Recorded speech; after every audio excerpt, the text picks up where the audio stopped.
I'd like to tell you folks a story, a true story at that. Once upon a time, there was a man that lived in a very divided country. Now, the vast majority of people that lived within this country lived a very difficult life. And he became popular because he convinced these people that other people were responsible for their suffering. He pointed the finger and placed blame on certain groups of people, whether based on their race, their religion, or whatever it was he needed to in order to further push his own agenda. He played on the fears, the legitimate fears of his people. And out of that fear and out of being afraid, these people bought into whatever this man had to say simply because they felt like, right or wrong, that it was going to make their life better. He made a promise to them that he was going to rid their country of these evil people, that he was going to eliminate them from their society, that he would restore their country to its former glory, that he was going to make their country great again. He sold hate for hope, and people bought into it at a rate that is actually astounding and alarming. It's important to note also at this time that nobody in the world took this man seriously. They made jokes about it. They did cartoons and caricatures, and they did comical sketches and so on and so forth, because nobody believed that this man would actually be able to accomplish everything that he said he was going to do. That wasn't until he took power and began to systematically identify and detain these individuals. Now, I want you to lock inside your head who it is that you think that I'm talking about right now, because I'm going to digress for about 2 seconds. In comparison to countries around the world, the United States is still within our infancy. And like most children, we neglect to listen to the advice of our elders because we seem to know everything that it is that we need to know. And make no mistake about what's going on right now. We are currently embroiled in a great ethical battle, one where the truth seems to have an alternative and centuries of wrong seems to be righted by simply changing the face on a $20 bill. This battle is testing the very fiber of our foundation, and so many people are not picking up on that, and they are not realizing this. But in 1796, one of the founding fathers of this country, our first president of the United States, gave a warning. He gave a warning against hyper-partisanship and the involvement in foreign nations.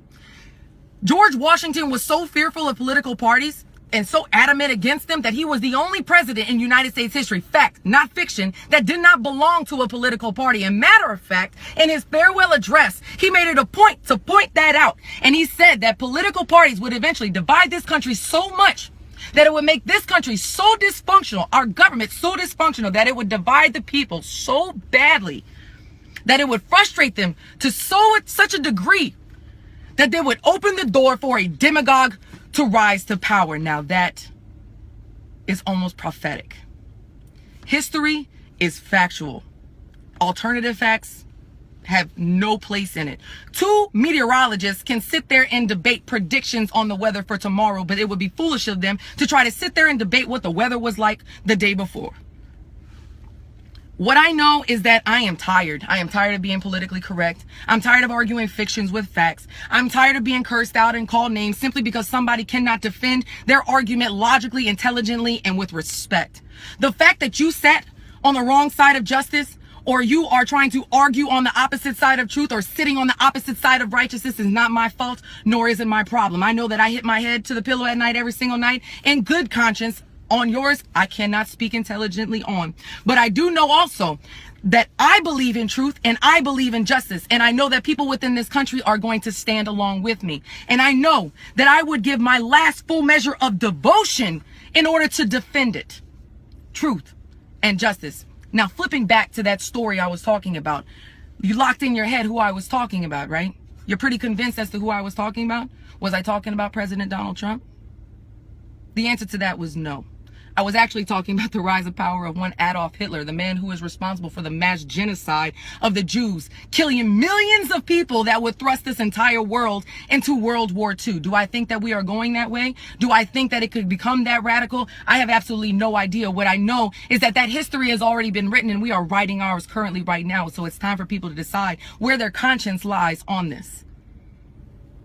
What I also know is, because I study history to a great degree, is that those who do not study history and those who do not know history are going to be doomed to repeat it. And it scares me. It, honest to God, scares me.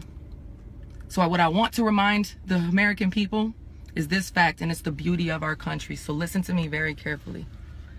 The power of the people is more powerful than the people in power. This is your country. This is my country. We, the people, run it. Never let them forget who they work for. Teacher Life.